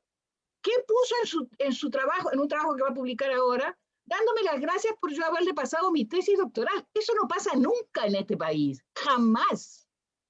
Y menos en las áreas de humanidades y de humanidades. Nunca. Entonces, y le puedo contar otras historias que son peores todavía. De ¿Sí? hecho, Como, por ejemplo, claro, las prácticas famosas, tempranas y progresivas, que aparecen en la ley de profesionalización docente y demás, son inventos míos. ¿Sí? Yo la puse a funcionar en Osorno en 1989. sí parece que nos había contado un laboratorio, sí, me acuerdo. Entonces la señora Beatriz Ábalos fue a Osorno, copió todo el cuento y ahora aparece ella como si fuera el genio de las prácticas tempranas y progresivas. Pues. Hay que funarla, pues. Porque además ella lo había hecho la otra vez. Ya había hecho otra vez. Una vez agarro un artículo, empiezo a leerlo, y esto estamos hablando de hace muchos años, ¿sí? Y había copiado gran parte de mis informes del proyecto de escuela y comunidad en Colombia y los había firmado ella. Entonces, ¿sabes? Yo agarré y le dije, ¿qué te parece, querida, si yo mando mis trabajos y este artículo a tu decano de facultad de Cardiff? ¿Ya? Y eso pasa siempre. Sí, de hecho pasa hasta, Araceli, como tú dices, entre las mismas personas, que yo he visto artículos de los mismos profesionales que le cambian el nombre al paper y lo publican en otro lado. Así es. Es realmente increíble Entonces, ¿de qué calidad académica de universidad estamos hablando? Si la ética está en el exilio en este momento. Y bueno, la ética académica se cuenta con los dedos de la mano en este país. De hecho, la semana anterior, el Día Internacional de la Filosofía, el jueves, la Escuela de España se quedó también sin ética. Sin ética, sí. Una pelea ese día por lo que aquí equivale a segundo medio, y se quedaron finalmente sin ética en la secundaria. Así que... no, es que esa cuestión es imposible, ¿sí? Sí, pues ahí va lo que decía Leo también del tema de la... O sea, lo que dice Leo es cierto. O sea, tenemos que ser capaces, y en eso, Leo, gracias por recordar la idea que habíamos votado por ahí. Son los filósofos los que escriben los fines de la educación, ¿saben? Porque ese es el espacio de la filosofía política. Cuando se escriben los fines de la educación, no la hacen los abogados, no la hacen los constitucionalistas. Los escriben los filósofos políticos. Porque ahí queda enmarcado el sistema. Esos son los principios fundamentales del sistema educativo de un país, están en los fines de la educación que tienen que estar en la Constitución. Y eso es un tema que yo creo que vamos a tener que pelear duro, porque yo conozco mucha gente que no le gusta esa idea. Por empezar, un señor que se llama José Joaquín Brunner. Ay. Bueno, a mí me gustaría sumar a lo que está problematizando Araceli, como en la misma línea, justamente, que también pienso que esto que hemos conversado hoy día sobre las universidades devela mucho en torno al debate de la calidad de la educación, justamente porque evidencia también qué lógicas no queremos, po. Esta lógica de, ¿cierto?, de la centralización del poder, de la acumulación de poder individual que se da, y que la universidad establece sus propios mecanismos para eso, entonces mantiene a los profes ocupados en eso, esta falta también de una comunidad que discute, como dice Araceli, que piensa, que problematiza. De hecho, creo que José Santos también el que hace la observación que dice que en Chile justamente no hay una comunidad filosófica. ¿Por qué? Porque los filósofos no conversan entre ellos, porque les da miedo que se copien las ideas para los papers, entonces nadie habla con nadie, no dialogan entre sí, no hay debate filosófico, no hay comunidad filosófica. Estamos como, es increíble porque, claro, si aceptamos eso, en realidad estamos tan permeados por el neoliberalismo que nos impide incluso constituir cuestiones que son o parecen ser en esencia comunitarias, ¿cierto? Como el ejercicio de la filosofía, o al menos así lo creemos en este espacio, no como un ejercicio meramente individual. Entonces, claramente eso termina siendo finalmente y termina evidenciando también o teniendo un correlato en el poco sentido público que tiene la educación, en la desconexión con la realidad y en tantos otros vicios universitarios que se dan. Entonces, efectivamente, yo creo que lo que hemos ido conversando hoy evidencia harto también respecto de lo que no queremos. Entonces, en la misma línea, cuando hablamos de calidad, ciertamente estamos pensando como en lógicas a lo menos contrarias a esas, o en cómo hacer esas lógicas contrarias, contradictorias, para que no puedan darse ambas a la vez en el mismo espacio. Entonces, creo que también puede pasar por eso, por descentralizar el poder, por crear nuevas lógicas de discusión, de reflexión, de diálogo, por la pertinencia cultural y territorial, y por orientar también, por supuesto, las universidades, las escuelas hacia un sentido público. O sea, yo creo que debería ser casi lo de menos, pero a la vez que resulta tan lejano a veces dentro de esto que tenemos tan internalizado. Tere. Sí, agregar también, ya sé que vamos acercándonos a la hora para terminar, pero me gustaría agregar también que, claro, en este paperismo que existe, como esta idolatría al paper, finalmente como que lo único que te valida a ti en la universidad para decir algo es decir algo que se dijo ya. Es como argumento por autoridad. Porque yo cito, y si cito yo a Pedrito, y que Pedrito citó a Juanito, y Juanito, es como toda una cadena de citas, hasta que llego yo, Tere, a citar la cuestión, ahí está validado. Entonces yo creo que también este mismo sistema, obviamente que nos deja que uno vuele, que vuele la imaginación, que pueda crear realmente, porque es muy difícil que en un paper, por ejemplo, uno pueda decir algo desde uno, porque tú tienes que haberse leído toda la bibliografía para recién decir algo como, y mi aporte es que lo que Juanito decía de Pedrito, y que a su vez de Pedrito hacía de Federico, la interpretación de Juanito está equivocada. Y ahí como mi aporte, ¿cachai? Está equivocado el loco. Eso quería decir yo, como en esta... ¡Qué maravilla! Y queda ahí, queda como una interpretación nomás, más que se suma a otra lista de debates que son casi etimológicos. Claro. Y es una cuestión muy compleja. Ahí la Tere hecho un chiste delante también por el chat, cuando Araceli hablaba del cartonerismo, dijo, al final son todos profesionales de cartón nomás. De cartón, exactamente, eso, exactamente, con la expresión. Y Son efectivamente profesionales de cartones. me hace muchísimo sentido. Sí, Seba, por favor. Ay, perdón. Y Iba a ahí le doy agregar la una palabra a cosa, Araceli.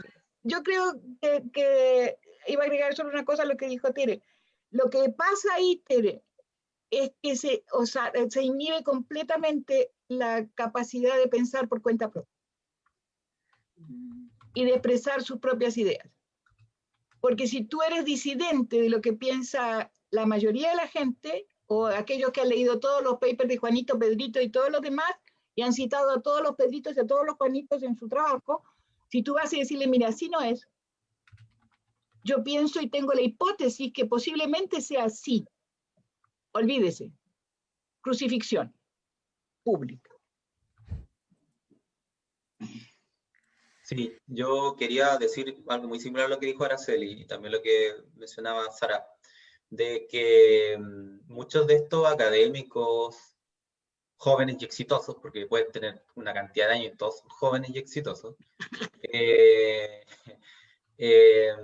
cuando se hacen este tipo de conferencias, seminarios, y uno plantea ideas un poco que se desmarcan de lo que ellos saben, porque aparte se ultra especializan en algo, como que saben eso y nada más, y no tienen como un conocimiento integral, te censuran, otros se van por las ramas. Entonces, ¿en qué momento se van a poder hablar cosas de verdad? Sí, pero en serio. Tomando en consideración de forma crítica eso que se menciona. Y, por ejemplo, pasa que claro, que no, pues no podí decir nada porque no sé, viene de la universidad no sé qué, gringa, no sé, chulero, y es el más máximo, magnánimo de esa cosa. Entonces, como que, oye, pero si todos podemos pensar, todos podemos, no es necesario tampoco tener como un montón no sé, como de títulos y escrito cosas para poder hacer un buen argumento contra alguien. Basta un poco de un pensamiento propio, de una actitud crítica, y se pueden hacer cosas interesantes. Y siempre, por ejemplo, cuando alguien investigó algo interesante en otro país, pero es latinoamericano, porque eso también se pasa, no, porque ese es de El Salvador, ese es de colombiano, eso no, no. ¿Para qué? No te va a dar tanto peso a tu seminario si invitáis a no sé qué de Canadá, de Nueva Zelanda, de no sé qué. Y también como desmitificar un poco el trabajo que hacen en las facultades de distintas áreas, como, no sé, yo creo que ¿dónde está lo académico? Sinceramente, yo he conocido muy pocas personas que yo podría decir, este es un académico, este es un intelectual, alguien que yo puedo decir, él sabe, piensa, plantea cosas, pero los demás son como jóvenes y exitosos, serviles de toda esa maquinaria, y me parece tremendamente triste, me parece tremendamente desilusionante, incluso cuando yo comparto una idea con mis estudiantes sobre la universidad, la verdad es que yo no puedo decir muchas cosas buenas. Y siempre les digo, bueno, la universidad es algo, pero en realidad no tengan tantas expectativas porque puede ser que no sea lo que ustedes quieran. Bueno, ahí un compañero también comenta en el chat, dice que bueno, que eso pasa con toda la filosofía, pura cita y apropiación. Él comenta que lo encuentra normal, que el problema es cómo sacar partido de eso. A mi parecer va un poco más allá de eso. Yo creo que vale la pena desnormalizarlo, y para desnormalizar, basta con advertir, por ejemplo, otros modos de producción del conocimiento, porque efectivamente lo que se hace con el paper es homogeneizar un modo de producir teoría, saber, que invisibiliza otros modos, que por ejemplo también podríamos pensarlo en clave latinoamericana, en el tema del ensayo. Un tiempo hubo muchísima producción de conocimiento en esa línea del ensayo, que otro método. Al interior de la red hay unas compañeras que están en un grupo de trabajo que está haciendo un trabajo maravilloso respecto de estos laboratorios, los que hemos tenido, que ustedes no lo saben, pero que lo están transformando en cuentos.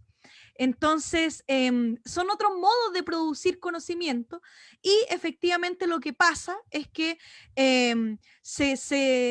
unos se ponen sobre otros. Entonces, yo creo que el problema no es solo que existan o la lógica que tienen, sino que son modos como algo fagocitantes, devoran otros modos. No es posible que haya otros modos ahí conviviendo, compitiendo con eso. Entonces, claro, se homogeneiza, sí se condiciona qué ideas se pueden decir y qué ideas no. Ya incluso alguien decía una vez, un profe en la universidad, justamente que nombrabas tú, Leo, el laboratorio pasado, si no me equivoco, o en el evento que tuvimos el otro día, que era Pérez, y Pérez decía algo muy divertido, que era como, en realidad si Hegel o Kant hubieran escrito hoy día con las normas de hoy, o no sé, llevémoslo a los griegos, a los que eran, nadie le hubiera publicado nada, ni la fenomenología del espíritu, ni la crítica y la razón pura. Anda a buscarle citas, referencias, con suerte ahí se tiran sus palos con otras personalidades de la época, pero efectivamente hoy día los modos de producción del conocimiento están homogeneizados. Y bueno, voy a leer, ahí si alguien quiere sumar algo más, me levanta la manito, vamos a ir cerrando ya, y voy a leer 2 comentarios que hay en Facebook. Un saludo a Juan ahí que nos dejó al comienzo del laboratorio, a la Rosario también que nos dice que nos extraña, nosotros también sabemos que está con clase ahora en este horario, así que le enviamos un abracito grande. Jime Mucano, un abrazo enorme para una gran mujer que nos comenta y dice, qué valiente Araceli, gracias por los énfasis que realiza. Un abrazo al panel. Y Paulita Miriam, ya nuestra colega del Zonal Norte que nos está escuchando, siguiendo acá la transmisión, dice, el estudiante también ha perdido el objetivo, ya no se estudia por saber, se estudia para cumplir social o familiarmente. Así es. Respecto al egoísmo profesional, es solo una consecuencia de lo anterior. La competitividad constante, literalmente dentro de una carrera, esto de hacer la carrera algo literal. Y también tenemos un comentario aquí en el chat que augura un peligro y dice, a propósito de escribir los fundamentos de la Constitución, ¿qué filósofos políticos tenemos en Chile para ello? ¿Cristóbal Belolio? ¿Axel Kaiser? No nombraré a más solo por no hacerle propaganda. Efectivamente, espero que no vayamos en esa línea, pero igual es una muy buena pregunta. Tengo 2 manitos para cerrar, pero no sé si son de ahora o de delante. Y Rodrigo dice que él igual entiende a los chicos que la educación es como un poco fome, que no puede competir con otros estímulos culturales. Así es. La pregunta, yo creo, comparto, efectivamente creo que no responde a las necesidades de la juventud actual, pero también me pregunto como si debiera competir con los demás estímulos. Me hace mucho sentido lo que decía Paulita por la transmisión. Efectivamente, como que el amor al saber, así como por el saber, es una cuestión que está en desuso. Claro, en desuso. Todas las manitos que tengo arriba, entonces asumo que son de ahora al cierre. No sé en qué orden están, así que me van a disculpar. Le voy a dar a Seba, Sara, Leo y Araceli y vamos cerrando. Seba. No, yo no era del anterior, así que voy a dejar el pase a los demás. Y yo lo intercalé así. Hombre, mujer, hombre, mujer. Muy binaria mi clasificación. Gracias, Seba, por tu honestidad. Sara, dele nomás, colega. Ya, tú dejaste lanzada una pregunta que decía, ¿por qué están homogenizados los modos de producción del conocimiento? Bueno, por lo que hemos estado hablando largamente y extendidamente, porque es la manera que tienen de objetivizar, de medir, y eso es calidad para ellos, en una máquina productora de todo tipo de cosas. Entonces, el paper es una manera dictatorial, igual de agarrarse la voz, el parlante y todo lo que genere como conocimiento, cuando la universidad, si estamos hablando del sistema universitario, hace mucho tiempo que se desvinculó de la vida, de lo que pasa en el acontecer nacional, de los problemas que realmente padecemos como país. Eso, como que por eso está así, por eso está homogenizado, creo yo. Entre otras cosas, por supuesto. Bien fuerte lo que dice Esther igual, porque me gusta esto de qué vínculo tiene la universidad con la vida, pensando igual en el debate que se nos viene sobre los fines de la educación, y en una universidad o en una educación, más allá del nivel, que se vincule con la vida. ¿Y qué implica que se vincule con la vida? ¿Basta con que se vincule con el trabajo o la vida es más que eso? Yo creo que quizás podríamos incluso partir de ahí el próximo laboratorio. Leandro, dele nomás. Sí, quería retomar una idea lo de la vinculación de la escuela, liceo, con la universidad. Creo que hoy día nosotros, por ejemplo, tenemos esta idea de la gratuidad, ya la habíamos mencionado, pero la gratuidad hoy día todavía no existe en Chile. O sea, está como recién, yo creo, así como tenemos como la punta del iceberg, pero hay muchas personas que hoy día están endeudadas hasta el cuello, ¿cierto? Tienen, qué sé yo, deudas millonarias, 30, 40 millones endeudadas por 20, 30 años. Y una de las cosas que debería hacer es condonarse todas esas deudas, que a mí me parece que debería ser un gesto mínimo. Eso por una parte. Y ahí mencionar, por ejemplo, la constitución ahí de Uruguay. Señalar ahí, por ejemplo, el artículo dentro de la constitución de Uruguay. En el artículo 71 dice: declárese de utilidad social la gratuidad de la enseñanza oficial primaria, media, superior, industrial, artística y de la educación física. La creación de becas de perfeccionamiento, especialización cultural, científica, obrera. El establecimiento de bibliotecas populares. En todas las instituciones docentes se atenderá especialmente la formación de carácter moral y cívico de los alumnos. Cívico.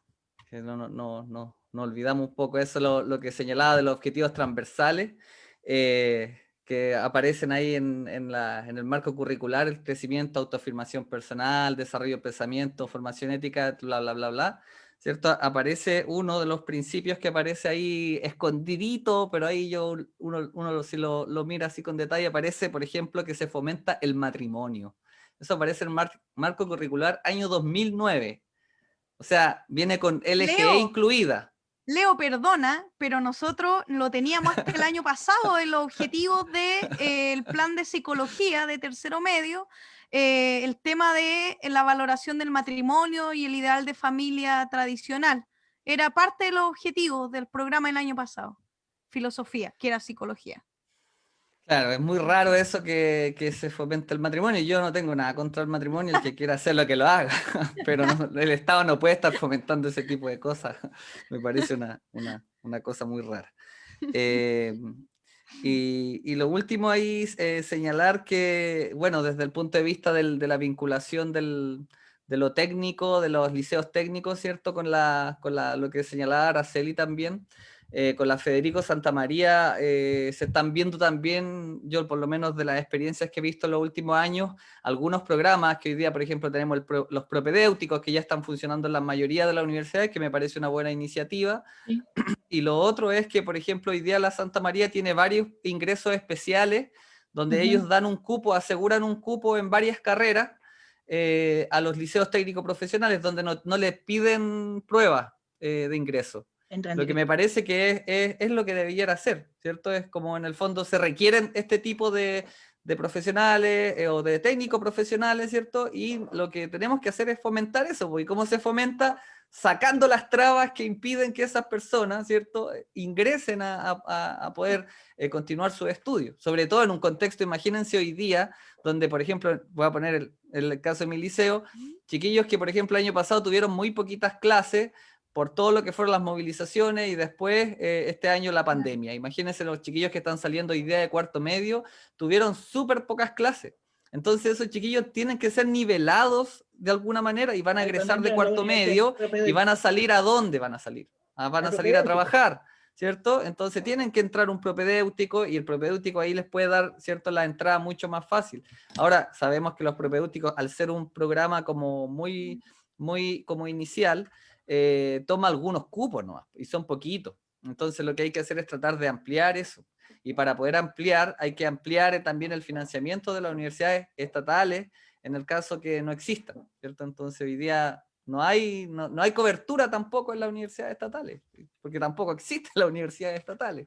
Entonces, ¿y cuántos técnicos estatales hay? Exactamente. Eso yo quería decir para terminar. Muchísimas gracias. Ahí Tere comparte una columna que encontró de opinión bastante interesante. El título: Universidades publicidad irrelevante, la voy a copiar Sí. también en la transmisión por si alguien la quiere leer. Araceli, dele nomás. No, yo solo quería agregar algo porque como todos, yo vi que ustedes tienen como una preocupación de que si no se hace la PSU, la PA y no sé qué, cómo la gente pasa a la universidad. ¿Sí? Entonces, yo creo que es bastante interesante saber qué es lo que pasa en otros lugares sobre el tema. Por ejemplo, en Francia ustedes sabrán que todo el mundo habla del bachillerato. ¿Sí? El bachillerato francés se hace una vez al año, el mismo día, en todo el país, desde Napoleón, para que tengamos tradición histórica como se debe, ¿sí? Pero ese bachillerato simplemente no es lo que los deja entrar a la universidad, es que el Estado, de esa manera, legaliza lo que él hizo. Es decir, él garantiza que la gente que pasa ese bachillerato tiene una formación. Punto. No es más que eso. Claro. Que es bastante distinto que la PSU, que es un problema de selección y de ubicación de gente adentro del territorio de las universidades del país. Esa es la verdad del cuento, no es más que eso. ¿Sí? Entonces, los italianos tienen uno que se llama la maturità. O sea, los franceses, los alemanes también tienen uno parecido. O sea, los países europeos de tradición liberal en educación, todos tienen un examen, pero que no es el examen de ingreso a la universidad. Es el examen de finalización de una etapa de la educación, del sistema. En este caso, la enseñanza secundaria. Y eso es válido para todo el mundo. Claro que ese bachillerato tiene ramas distintas del bachillerato francés. No es científico o humanista. Hay un bachillerato de biología, matemáticas y física, que es el que suelen hacer los tipos que entran a la escuela de medicina. Ahora han inventado uno que me parece genial, porque es un bachillerato de tecnologías, que permite entrar a las escuelas que dictan formaciones tecnológicas, que no técnicas, sino tecnológicas, o sea, computaciones, todo ese tipo de cosas. Y también, por ejemplo, ahí entra la formación que recibe la gente que va a ser enfermera. O sea, es como unas carreras intermedias, es la apertura a la gente que no quiere ir a la universidad, punto. Hay un bachillerato en letras, por supuesto, imagínense, si no, sí, donde hasta se aprende latín, griego y todo lo demás, que hacen los tipos que van a filosofía y a letras, y a historia y a leyes. Tienen 6 bachilleratos distintos, tiene uno en economía. Entonces, pero eso no garantiza el ingreso. Eso lo que garantiza es que el Estado se hizo cargo de la formación de estos personajes. Punto. Por eso que se puede quebrar el sistema porque la PSU es una copia del SAT norteamericano.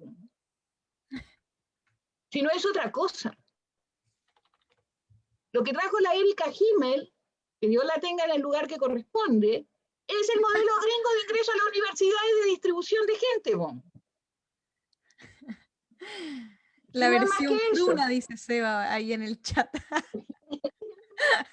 Y Horacio Martel, no me acuerdo cómo se llama, Sergio Martel, ¿sí? Entonces, esas cosas se pueden cambiar todas. El Uruguay tiene un sistema distinto porque como son muy afrancesados, ¿sí?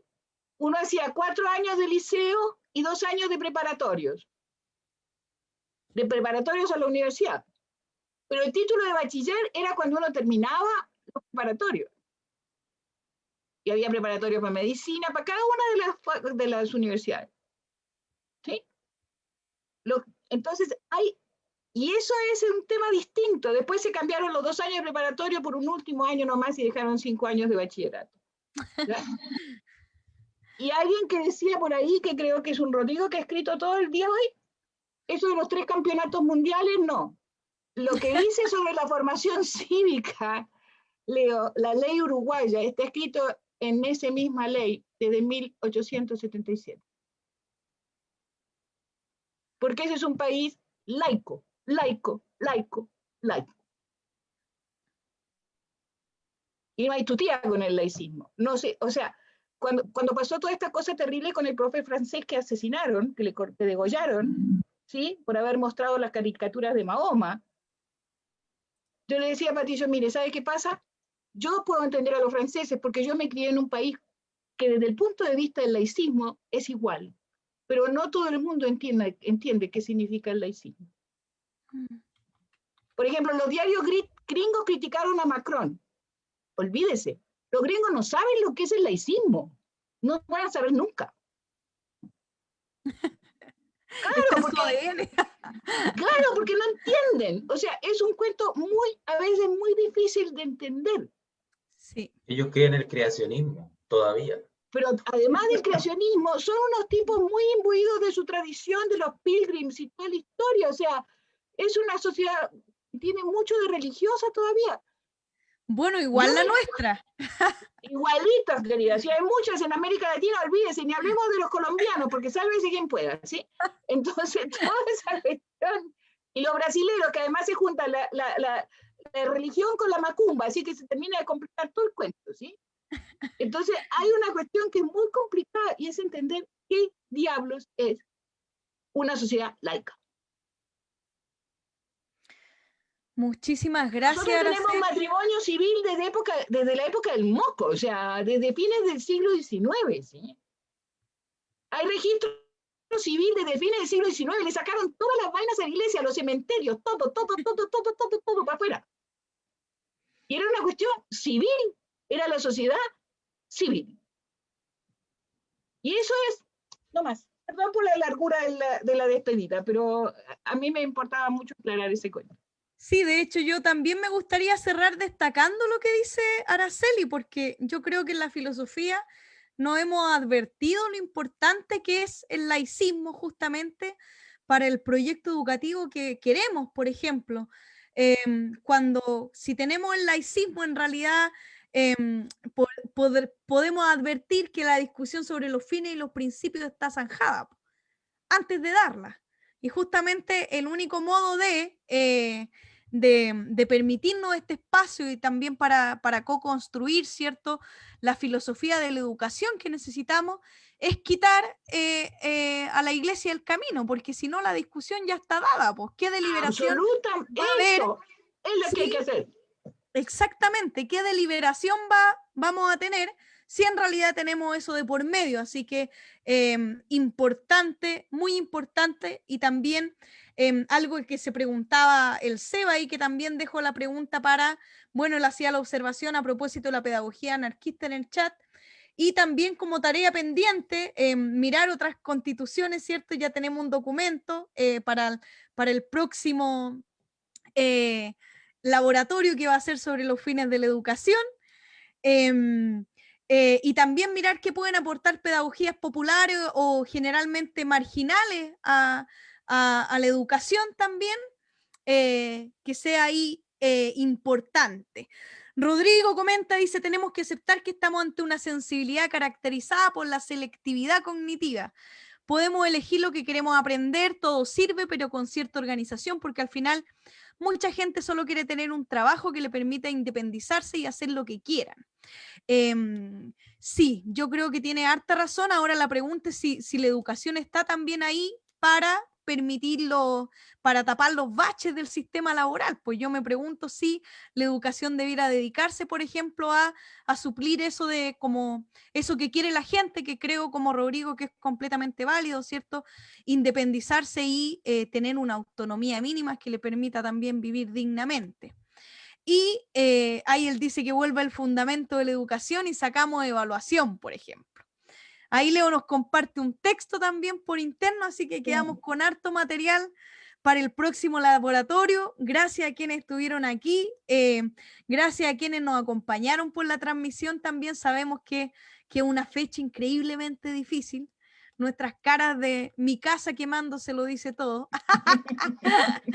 Así que solo agradecimientos para todos, todas y todes quienes participaron de esta transmisión, y gracias nuevamente, un gran abrazo, y nos estamos encontrando entonces el próximo lunes con el debate sobre los fines de la educación. Me parece genial. Nos Le voy vemos a mandar unos textos. Excelente, excelente. Nos vemos entonces con ese debate, que estén muy bien, vayan maquinando, pensando desde ya. Gracias, Rodrigo, gracias, Eduardo, Leo, Seba, Araceli, Sara, que se Nos fue vemos. antes, y todos quienes nos miran. Así que muchísimas gracias y un abrazo, que estén muy, muy bien. Súper. Chao. Chao, chao.